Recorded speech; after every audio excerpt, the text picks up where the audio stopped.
Hello gamers, Mage Hammer here for another edition of tonight on Mage Hammer's Game Table, where tonight I'm continuing my solo RPG session using the Basic Fantasy Role-Playing Game 4th Edition rule set, which is an awesome rule set. Check it out. See my video on my Session 0 if you want to know why I love it, among other reasons.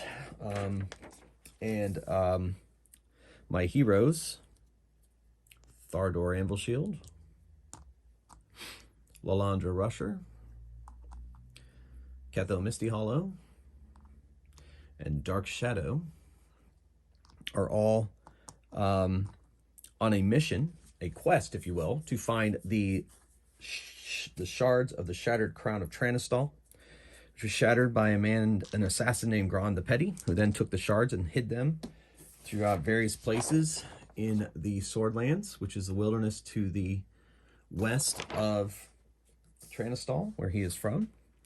He went and hid the shards away and made a map of all the places he hid him. In addition to the shard, he also took the Scepter of Ruling, the Scepter of Might, that the Tranistallian kings had used as a symbol of their office for centuries, and hid it as well.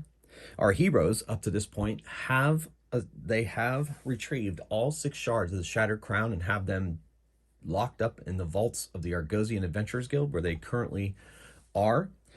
And on the back of a map that had a location of all of those shards was a riddle that would give a clue to where the scepter was hidden. And that riddle is this: in the land of Sword's Heart, where mountains stand tall, a treasure of kings, a scepter for all. In halls of stone, deep within the earth's core, guarded by fire, forgotten by lore. With gems that gleam like stars in the night, this scepter of power, a beacon of might. Beneath the lonely dwarf king's ancient throne, find the key, find the way, and make it your own. A dragon's greed may lurk in the dark, but courage and wit shall kindle your spark. Through tunnels and chambers, a journey unknown, seek the scepter of kings where it's safely stowed.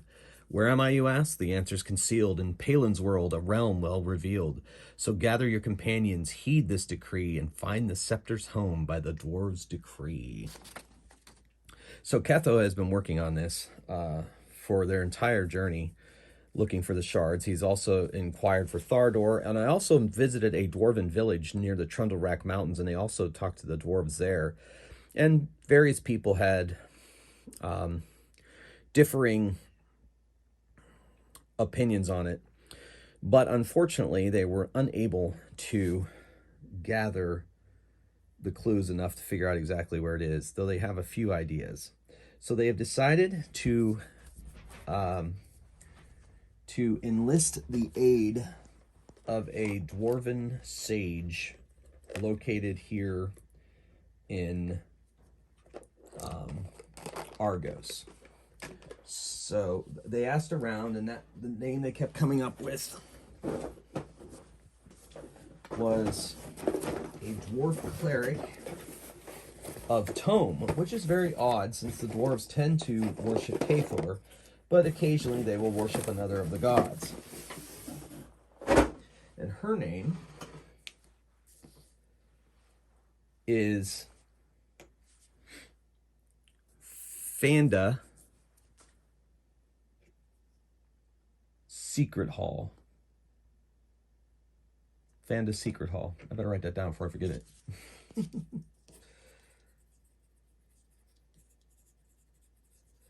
She is a scholar at the Argosian University. She knows everything there is to know about dwarves, for she is a dwarf herself and has steeped her entire life in the lore of the dwarves, studying the songs, the history of everything dwarves. The Swordlands themselves used to be a great dwarven kingdom. Most people know that. She knows most of the details about that. So they are going to go to the university, Argos University, and try to enlist her help in finding and helping with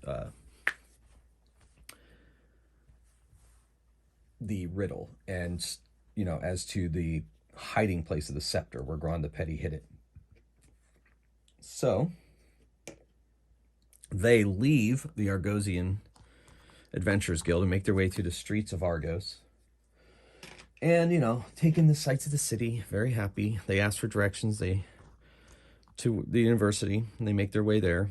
They inquire at the university places, trying to find the dwelling of Fanda Secret Hall, and she lives on campus. So they make their way there. And they say if you can't find her in her dwelling, she is oftentimes drinking in one of the many alehouses surrounding the university. They give some of the her students, some of the dwarves give her and tell the characters which one she likes the most. So she goes there. They go there. So they go to her dwelling first. They knock. She's not home.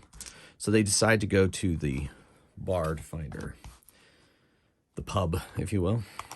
And after making some inquiries, they are directed to a table where a rather large dwarven woman, full battle dress, nice wolf cloak, shield and hammer, great nasty looking warhammer sitting by the side of her chair, is sitting all by herself, nursing a mug of ale and reading a book. Thardor is like, "Let me handle this one." He goes up to the table. "Excuse me, my lady. Would you happen to be the esteemed sage Fanda Secret Hall?" "Who's asking?" "I, Thardor, Anvil Shield of Cathor." "Oh. Hey, your name sounds vaguely familiar. I suppose you can have a seat, because I think you're going to take it anyway."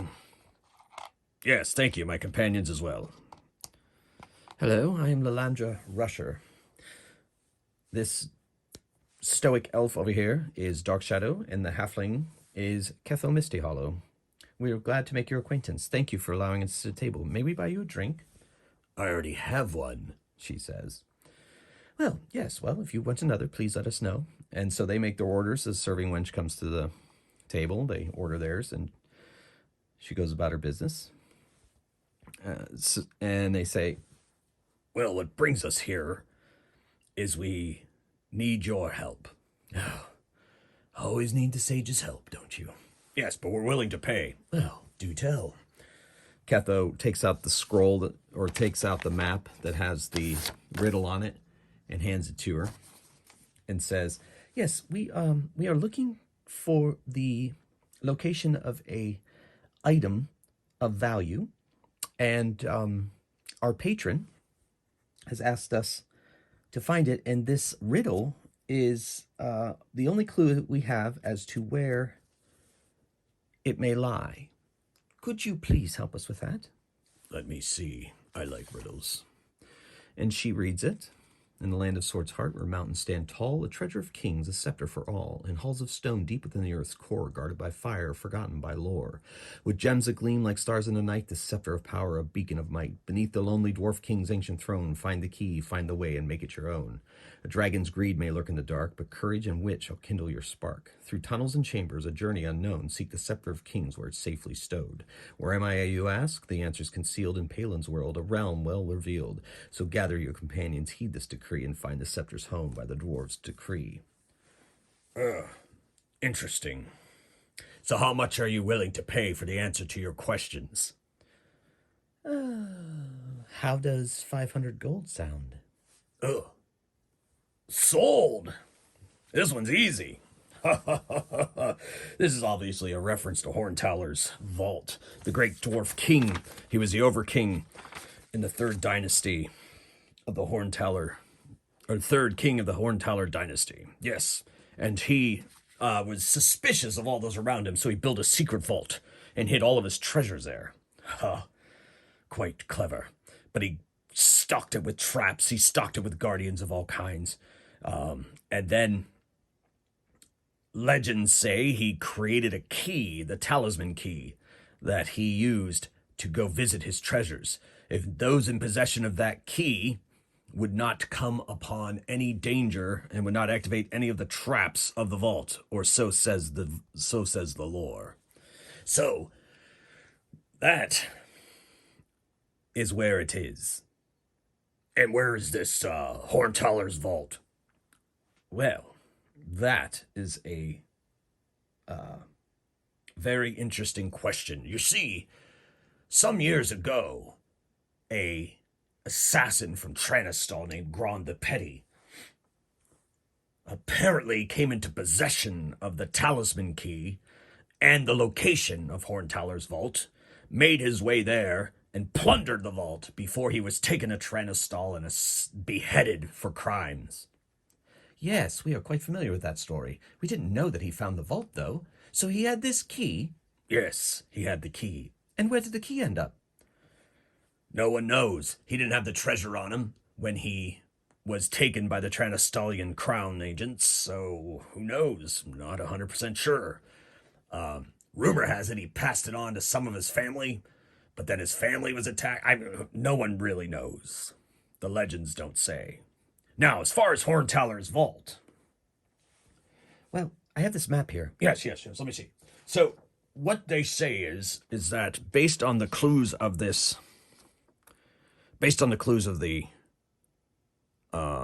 legend, and also my knowledge of many people who have claimed to know where it is, at the headwaters of the great river, the great Trilling River, apparently his throne city was there, but then he built the vault to the east of his throne city, and I believe, given your map and the peaks, that it's right here. And she marks it with an X. Of course she marks it with an X. That is the best information we have. It's somewhere in that vicinity. It's a very treacherous journey. Yes, it does appear to be so. We have ourselves been to the Bone Hills, and it is not very hospitable. And the Crimson Vale is quite dangerous. Yes, it's all very dangerous. Those mountains are supposedly riddled with red dragons and giants and other horrible creatures. That's why he hid his vault there. Another layer of safety, if you will. Yes. Well, you've been quite helpful. Yes, 500 gold pieces is quite helpful. Yes. We shall send a mark of credit to you. You can go to one of the banks and get what you need. Delvine, one of the Delvine churches, the banks, and you will receive your coin. Yes? How do I know I can trust you? Oh, we are the Argosian Wayfarers. We stay at the Argosian Adventurers Guild. Ask for us there. Everyone knows who we are at this point. If you have any other, I give you my word. Your word. I'll take you at it. But I better... Here, I'll tell you what. I'll write it down now. Here, I'll take out some paper. Oh, Ketho, do you have some paper?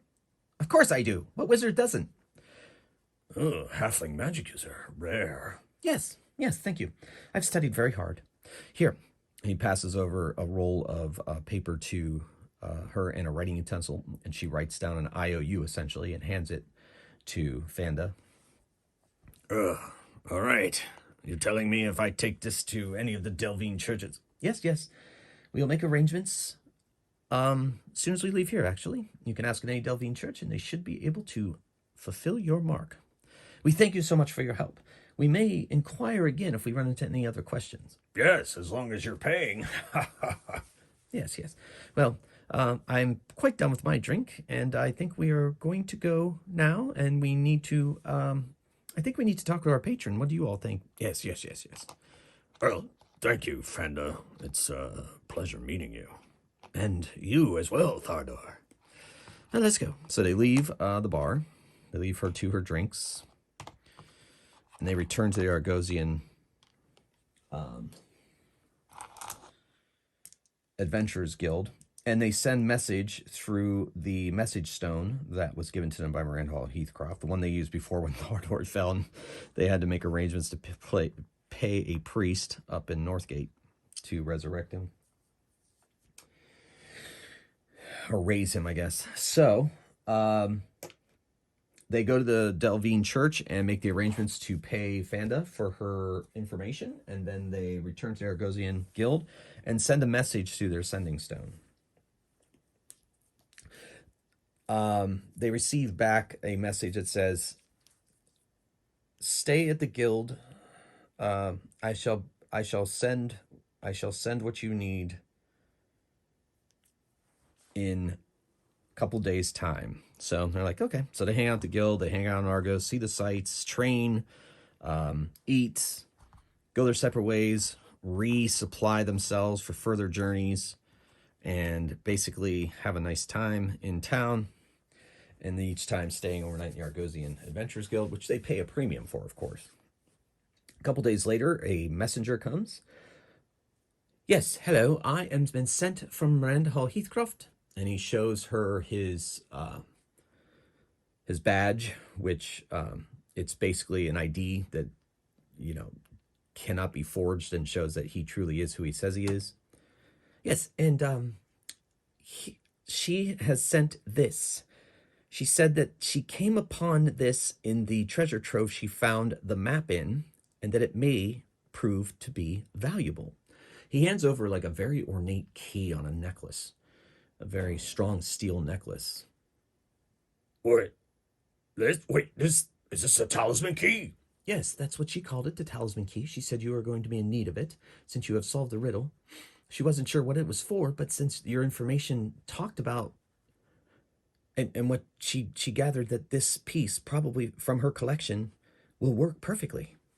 Oh, interesting. She also is starting to get anxious about everything, and she knows that you have the crown, and she's very excited for you to get a hold of the scepter.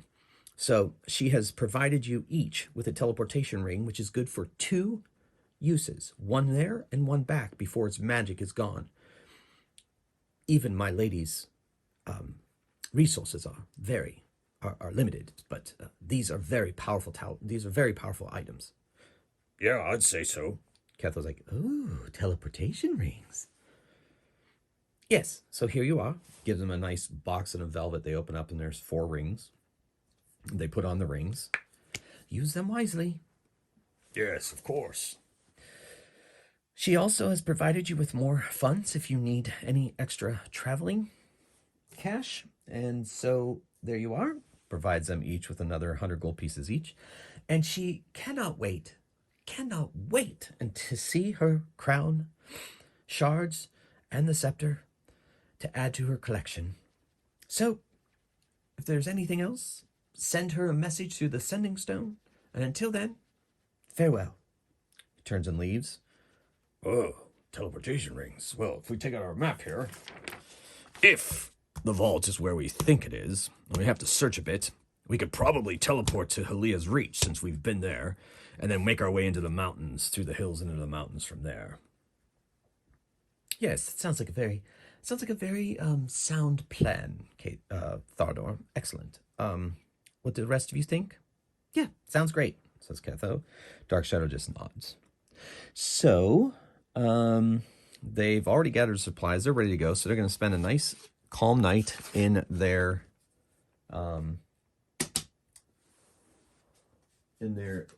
quarters in the Argosian.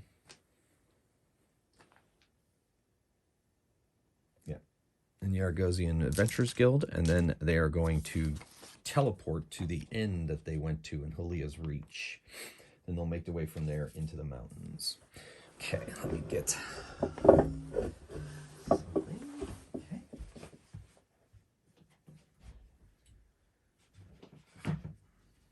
Okay. All right, so they're sleeping, enjoying the safety of the Argosian Guild Hall, because they know that safety will not last forever. Looking for some tiles. I thought that I had that were a little more mountainous / hilly instead of the forest stuff that I use all the time. I'm not sure I'm going to run into it here.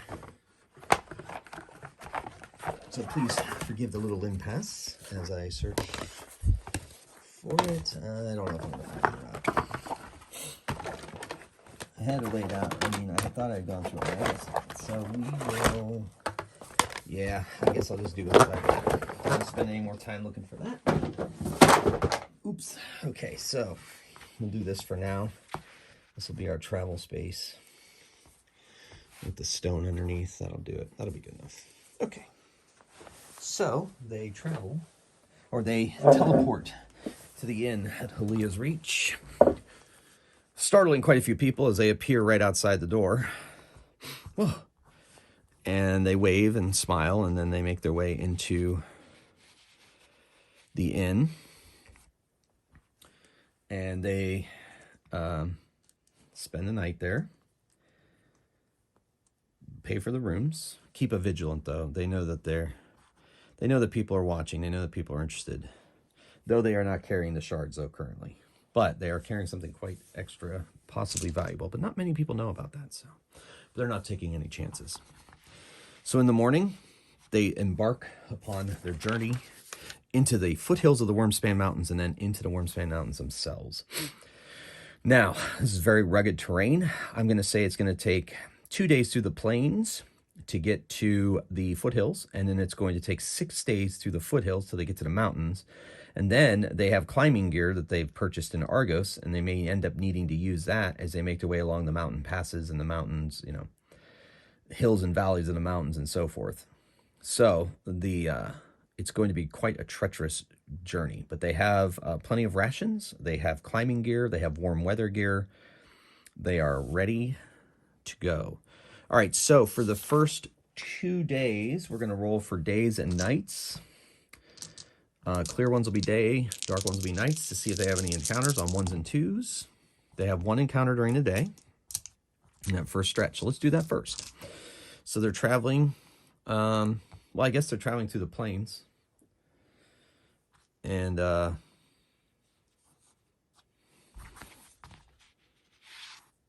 okay, this will be the plains. Why not? So they're traveling along, and we'll see what they encounter. So this is grasslands. And that's that number 14. Oh.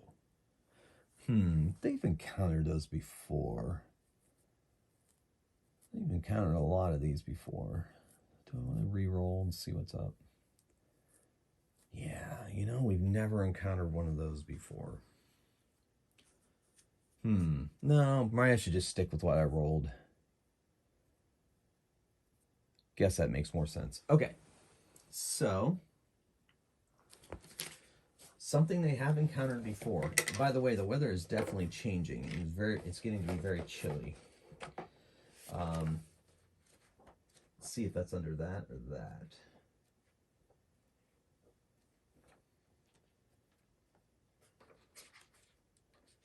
So must be.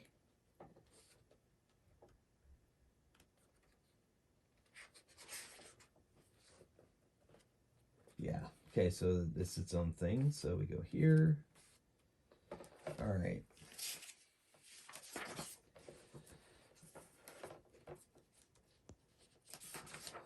I know they're in here. I've encountered them before. Where are they? Seriously? Guess I should use the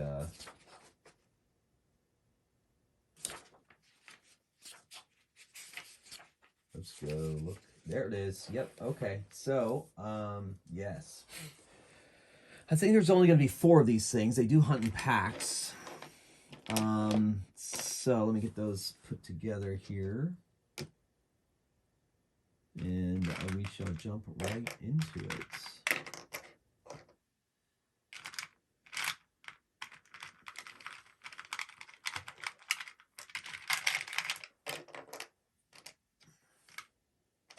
All right. All right, so these creatures are quite treacherous, so we shall see what happens.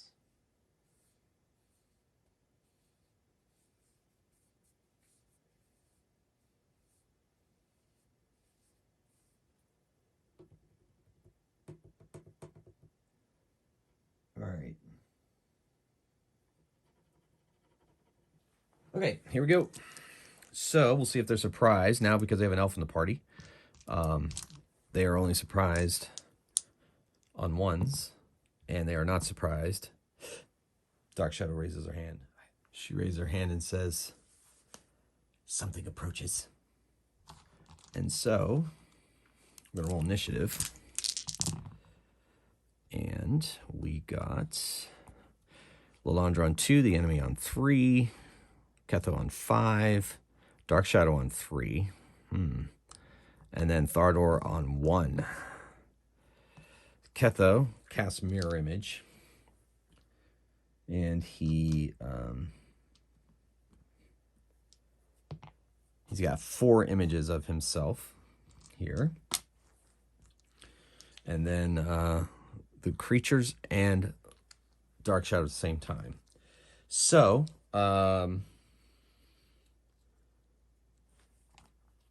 behind Lalandra suddenly appears a dog-like creature in front of Thardor, behind Ketho, and kind of behind Dark Shadow.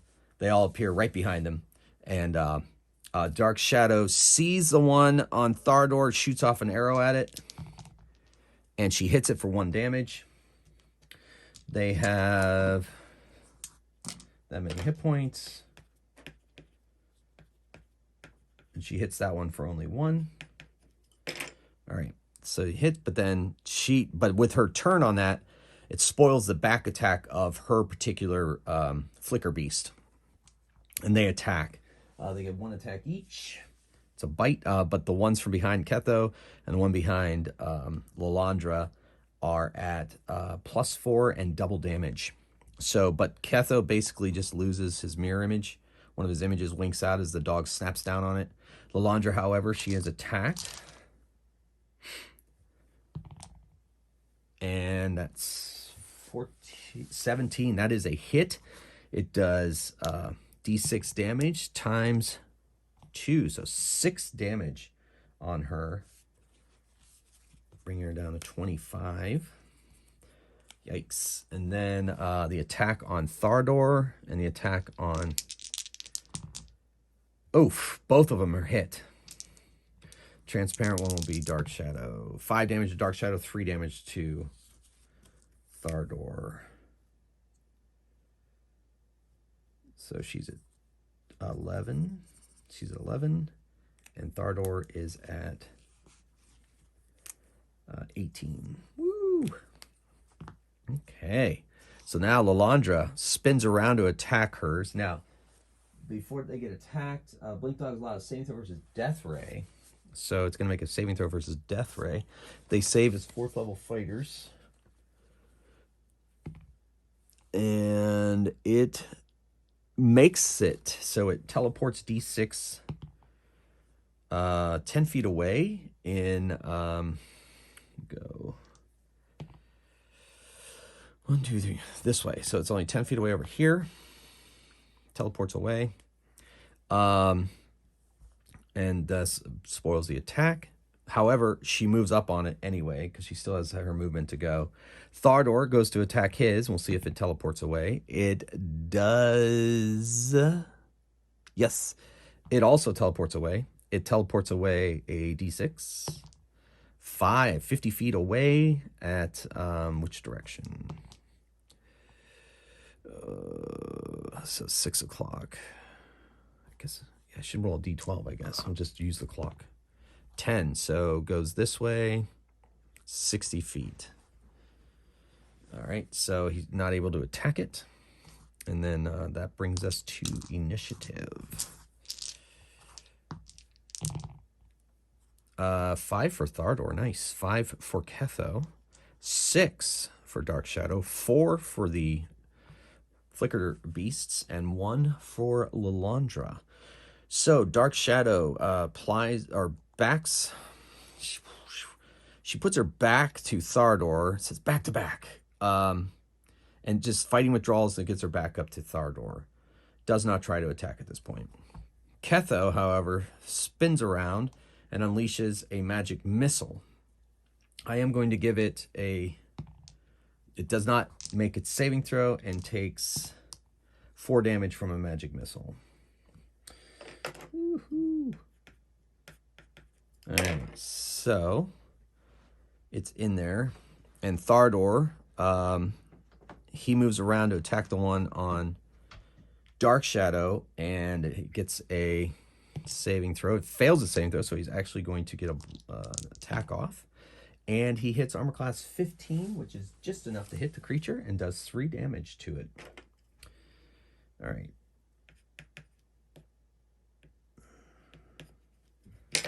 All right. All right, so that was that. Now the Flicker Beast. This one tries to attack Thardor.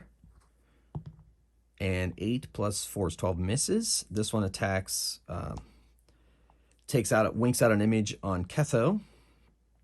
And this one moves. They have a movement of 40 feet. So it moves up to be able to attack Lalandra. But it's not able to attack this round. Of course, it could teleport. Ooh, should have a teleport. At will. So yeah, it's going to teleport behind her and attack. Yeah, that sounds like fun. Plus 4, 16 plus 4, 8. Yeah, so it hits and it does double damage. 2 damage to Lalandra. All right. Then Lalandra herself swings at the one in front of her. It gets a saving throw and makes it. And so teleports 60 feet away in clock direction from it. This way. Over here, 60 feet away. Just right off the camera there.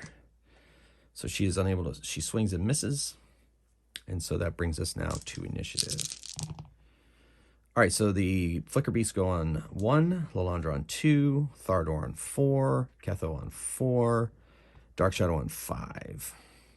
So she attempts to attack that one in front of her, but it gets a saving throw.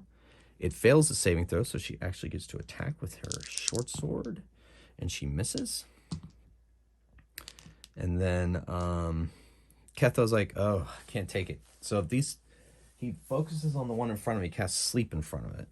And it has to make a saving throw versus spells as a 4th level fighter, so it needs a 15 or higher. And it fails and goes to sleep. So 1 currently down. While Thardor tries to swing at his, it gets a saving throw, makes its saving throw. It teleports away 60 feet this direction. So it's pretty much over by its friend over here. Guess that makes sense. And then this one, Lalandra is spun to, to see it. And so it attacks her and hits armor class 15, just misses. And then these two, one teleports behind Ketho to attack, takes out one of his images. The other one teleports behind Thardor and attacks at plus 4. So plus 8 total, that's 17. So it hits and it does double damage. So 4 damage to Thardor. Darn dogs. So he spins, of course, to greet it. And then I believe we are at initiative. Whew. Lalandra's 6. 7 for Dark Shadow. 5 for Thardor. 4 for the dogs. And 3 for Ketho. So Dark Shadow attempts to attack this one. And it makes its saving throw. So it teleports away 60 feet again. Wow, that's a lot of 6s coming out of that die. At 9 o'clock. So it's going to go... So the clock's 12, 11, 10, 9. This way, 60 feet. And then Ketho is going to attempt to cast a magic missile at this one. Let's see if it makes its saving throw. It does not save against the magic. So, oh my gosh, only 2 points. Ridiculous. Yeah, we'll say it's that one. Oh. It's not his turn. It's Lalandra's turn. I don't know why. I mean, oh well. His turn already happened, but it didn't happen. So Lalandra, if it affects anything, we'll go back to it. So Lalandra gets to attack, see if the creature makes its saving throw. It does, so it teleports away. 40 feet at 10 o'clock. So it goes over here off screen, kind of ish. And then that's her attack. Thardor attacks the one on Ketho. It fails its save, so he actually gets to strike it. And he hits armor class 17, which is a hit, but only does 2 damage. All right, so that brings us to the Flicker Beasts. This one turns to attack Thardor and hits and does d6 damage. 5 damage. Ouch. And then this one teleports behind Dark Shadow and attacks for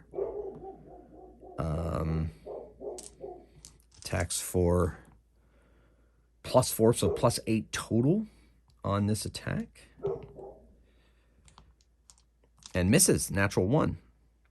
So there you go. This one teleports behind Lalandra and attacks her. Misses. So even that little sneak attack. So, and Ketho's already happened. So now we roll. Ketho on 8. Nice. The dog's on 5, as is Lalandra. 6 for Dark Shadow and 1 for Thardor. So Ketho is going to attempt to sleep the other one that is on missing a blue spell slot. I wonder if it ended up on the floor. Nope. There. Oh, did I spend it? Oh, yeah, mirror image. Never mind. I'm not missing it. So he's going to try to sleep the one on Lalandra. So that is a 15 it needs. And it fails and falls asleep. And then, so that's him. Dark Shadow spins around to attack hers. It gets in a save, and it fails its save, so she actually gets to attack it. Because they need a, oh, wait a second. Oh, nope, he made it. Sorry, he teleports away. That's why I double-checked it. It's something in me.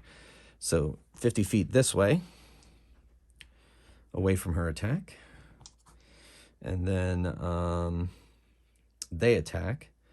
This one attacks Thardor. Misses, I think. Yeah, for it's 11, misses. And then this one teleports behind Dark Shadow again and tries to attack her. And hits and does 8 damage. She's down to 3. All right, so and then Lalandra, of course, is going to run up and attack that one. Since she's attacking from behind, I'm going to say it doesn't have a chance to react, and she actually gets the attack off. And she hits armor class 16, which is a hit, and does 9 damage to it. All right. It yelps in pain, and Thardor tries to swipe at his, and it makes its saving throw, and it teleports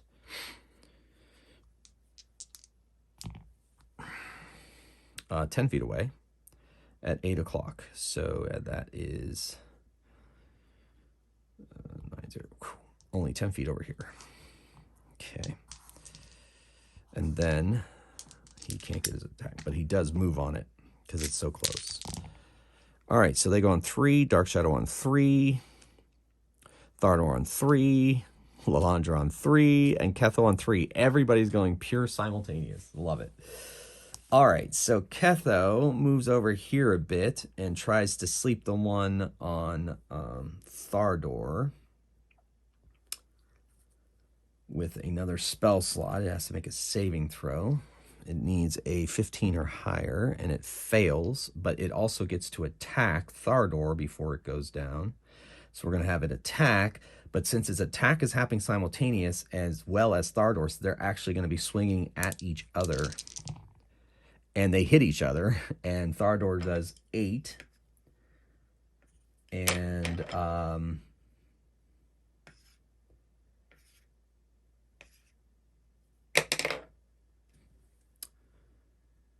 so it's kind of dodgy timing. I'm going to say it took a blow. It's chopped at him, took a blow, and fell. It does 6 damage, or 6 damage, yep, 6 damage to Thardor. And he hits it, and it falls asleep, and so forth and so on, I guess, all at the same time. While Lalandra, Lalandra's going to attack just as it might be teleporting away. She hits it. She's going to do 5 damage to it. Lalandra, or Dark Shadow, is swinging at it, but to know if it's swinging at it, it's going to make a saving throw, and it does not teleport away, so that makes sense. So 5 extra damage from Lalandra. And Dark Shadow missed. And the creature attacks Dark Shadow. And with a 12, just misses. And I think that was everybody. Whoo, simultaneous attacks. Woo, brain burner. All right, so Thardor on 1. Lalandra on 2. Ketho on 7. Dark Shadow on 8. And 5 for the Blink Beasts. So, Dark Shadow goes to attempt to attack hers. Let's see if it teleports. It gets a saving throw. And 8, it does not make it, so she attacks it. And she hits it this time for 3 damage. And she's going to use a luck die. Ah, not enough damage. Brings it only down to 1 hit point. Darn it. And then Ketho is going to try to sleep it. Just as she stabbed it. It has to make a saving throw. And it makes the saving throw, so his final spell slot spent. But it is there and ready to attack. Which it does. It attacks Dark Shadow. And misses with a natural 1. Got all shaken up. Lalandra, because it's attacking from behind, takes a swipe and hits for 7 damage, dropping it. So it is removed from the battlefield. They coup de grace, the rest of them, with their coordinated coup de grace strategy protocols that they have. And that ends that very intense interaction. All right, good battle, good battle. So they coup de grace the remaining Flicker Beasts. And, yeah, so...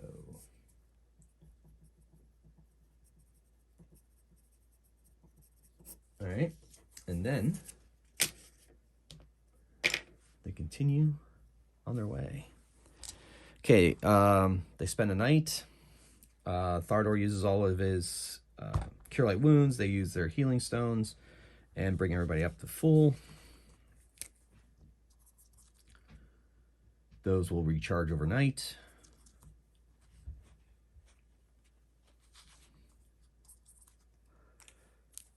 And then he gets his spell slots back in the morning, as does Thardor, after casting all those Cure Light Wound spells. And now they're going to make their way into the mountains. So here we go. So I'm going to say 6 days in the mountain, or we're going to go 4 days in the foothills, and then 3 days in the mountains. So foothills, 4 days during the day. There are no encounters during the day in the foothills. At night, one encounter at night. So let's do that now in the foothills. Traveling along, they're camping. They have their little tents. We'll see if it's going to happen before or after they go to sleep. It's going to happen after they go to sleep. We'll see who. 1, 2, 3, 4. Ketho. Uh-oh. That's not always been traditionally great. So everybody's sleeping. He's around the fire. They're sleeping in their little tents. They have their little dew covers. We'll see what they encounter in the hills at night. Yeah, okay, that makes sense. We're just going to do one of these things, I think. Okay. I doubt he's going to be surprised. I'm going to say, yeah, I mean, we'll roll it. You never know. He has his nose buried in a book. He is not surprised. Oh, awaken, my friends. I hear something. So they wake up and like, what? Huh? They come out of their tents. What's going on? Footsteps approaching, rather large. Raw, I need food. It's a big giant, hill giant. 4 on the hill giant, 4 on Dark Shadow. 5 on Ketho, so that's good. 2 on the Lalandra, 1 for Thardor. We move to Giant Hill.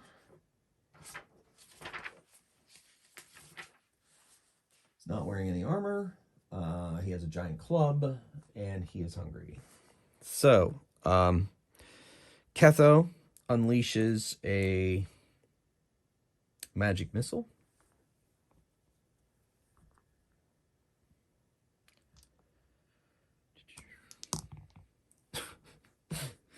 Two damage. I don't know.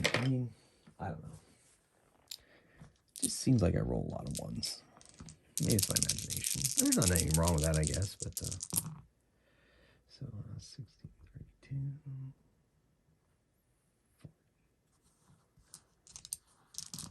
32. All right, so he hits it for 2. Barely feels it. Dark Shadow moves back and shoots her short bow. And she hits armor class 10 and misses. And then the giant moves on Lalandra. Oh, yeah, he backs up too. And attacks. And 9 plus... Probably gets plus 8. Plus 8 to hit. That is 17. Clang! Hits her armor and does 2d8 damage. 7 damage. Bam. She is at 24 hit points. And then we move on to her herself. Well, you've done your worst, giant, so take this. And she misses. Thardor says, oh, giants. And he attacks. And he hits and does 7 damage. All right, initiative. 5 for Dark Shadow, 3 for Ketho, 2 for the giant, 2 for Thardor, and 4 for Lalandra. Dark Shadow, let's fly an arrow. Misses. Lalandra stabs with her enchanted blade, hitting armor class 16 and does 8 damage. Oh, pain. And then he swings down at Lalandra, since she's the one who seems to be doing the most damage to her. And it's a crit, folks, so that's maximum damage. 16 plus a d4. So 18 damage to Lalandra. She kind of brings her shield up. Shield is completely bent. And she's like, it's still functional, but it's not in great shape, and her arm is in pain. So then Thardor at the same time is hitting it with his Warhammer, and it looks like it came out to that. That's a hit, does 7 damage to the beast. Or the creature, if you will. Initiative. Ketho on 4, Thardor on 5, Lalandra and the giant on 1, and 8 for Dark Shadow. She unleashes an arrow, and she misses. I don't know. She must be really thrown off by this thing. Thardor tries to pound on the giant's kneecaps. Hits armor class 15, which is a hit. Does 8 more damage. And then Ketho unleashes a magic missile for 4 damage. And then the monster and Lalandra attack at the same time.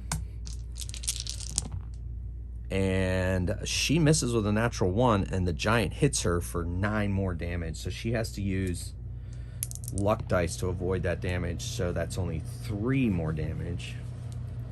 So she's at 3 hit points and using 2 luck dice. All right, so that brings us to initiative. So Dark Shadow on 8, Thardor on 4, Giant on 2, Lalandra on 2, and Ketho on 7. So Dark Shadow, once again, the arrow seems to be working. And she, well, I mean, not working, but now she finally hits for 5. Ketho, trusty magic missile. 6 damage this time.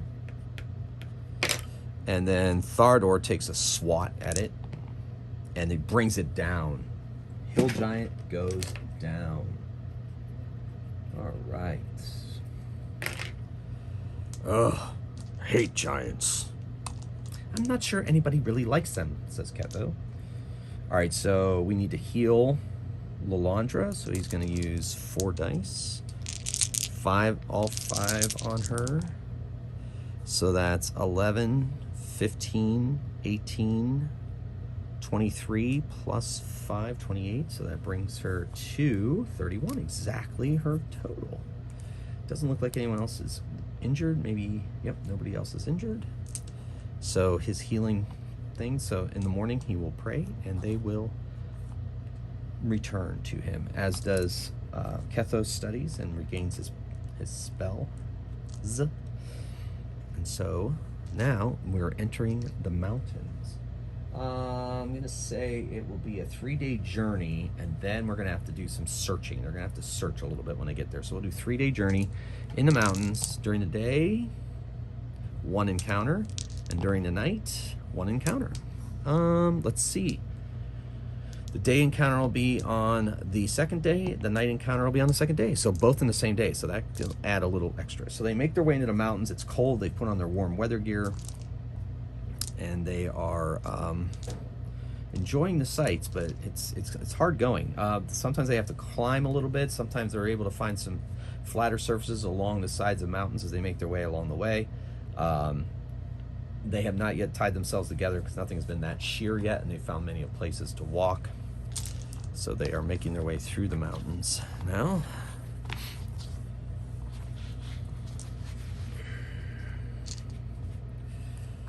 Carefully. All right, so let's see what this encounter is in the day.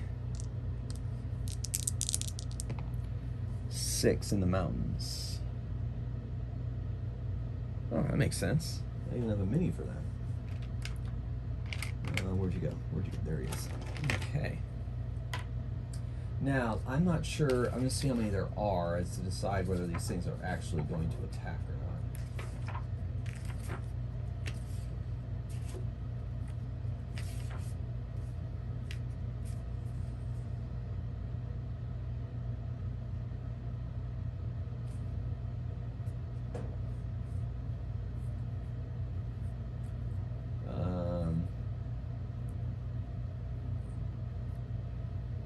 Yes, so number appearing.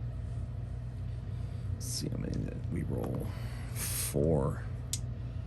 So we'll say there are 1 male, 3 females, and they're making their way. Ketho, there's mountain lions. The mountain lions come down here and hang out. So, but I'm gonna roll a 1 on 6. They're gonna attempt it. They're hungry enough to attack this otherwise strange looking. So they rolled a 6. So the lions pass on by. Yeah, because they don't want any trouble. No cubs, just yeah, they pass on by. All right, and then the nighttime, they're camping. Let's see if it happens before. Nope, it's going to happen while they're sleeping. Let's see who it's going to happen around. 1, 2, 3, 4. Thardor. All right. So let's get the initiative dice separated. And let's see what it is. 7 in the mountains. Yeah. Okay, that's not 100%. Let's do that. Well, it's at night. Yeah, we could do that. All right, so they're kind of are on this kind of a flat area. We're going to say off to the right here, kind of drops down, but it kind of winds up here to the straight ahead. And they're sleeping. They didn't really have a place to set up their tents exactly, so they're, they did make a fire though, but the fire has of course gone down now. We're going to see if Thardor is surprised. He is not. He hears some stones rattling. Awaken, my friends. And so they get up, gear themselves, and then coming at them in the night are some of our more familiar opponents over the time that we've had.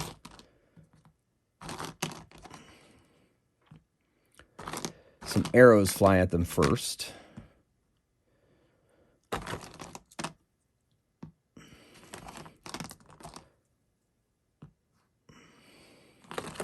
And one more. That'll be good enough. Orc raiding party. Okay. So, it's initiative. Ooh, 5 for the orcs, 3 for Thardor, 3 for Lalandra, 5 for Dark Shadow. So she's going simultaneous with the orcs. And 4 for Ketho. So the orcs are approaching down, heading in, and they're rushing at them. And there is an archer with them, and he lets fly an arrow. And he is going to shoot at Ketho. Because spellcasters, you know. So he lets fly, and he hits. Oh, Ketho is hit for D6 short bow. 3 damage. All right. So he's hit. And then Dark Shadow lets fly an arrow at the archer. And hits armor class 12, which is not quite enough, I don't believe. Nope. They are armored, so not enough. And that brings us to Ketho. Sleep. So he's gonna hit this area here, right here. So that should be pretty much everybody. 1, 2, 3, 4, 5, 6, 7, 8. 8 of them have to make saving throw versus spell or fall asleep. So the first 4, 1 makes it. They are first level fighters, I believe. Yeah. So they need against spell 17. So 1 makes it. And 3 do not over here. And then he unleashes. And then these over here, none of them make it except for 1 still standing. We'll make it Axe Boy here. Axe Boy is still standing. And that was that. Thardor is like, Hah! He lunges over the sleeping bodies and attacks the axe-wielding orc with his warhammer. And misses, kind of, and Lalandra does the same. And she hits and slays it. Then they coup de grace the rest of them and go back to their rest.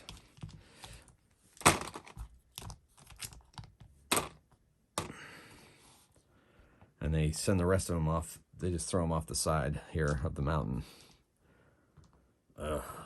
Love that magic spell. I'll go back to sleep, y'all. So they all go back to sleep. He gets his thing back in the morning, and he heals him with a Cure Light Wound spell, and he gets his slots back in the morning. And so, now they're going to have to search. I'm going to use, instead of the D6 system, I'm going to use ability scores, and the highest wisdom. Dark Shadow has kind of really been their tracker, but you have a -1 wisdom. So we're going to go with Thardor, who has the highest wisdom. So he gets a +2 to help put together the clues, look for landmarks, and basically just kind of track where they need to go. So either that or it's just going to be luck. But I think it'll be more important. All right. So right now he needs a 14, but 12. He needs a 12 to find it. All right. So on the first day they find it. So there's a massive arch with a dwarf's face as the keystone of the arch, and there's a large stone door closed. And Lalandra, who's carrying the talisman key, walks up and sets the key against the marker on the door, and it opens up slowly. And they are now at the Horntowers vault, looking for the scepter of the scepter of rule from Tranistal. And that's where we're going to end this episode. Thank you very much for watching. Hope you come back next week to find out what exactly they find in that vault and whether this talisman key really is going to protect them or not. So until next time, keep on rolling dice and playing games. Mage Hammer out.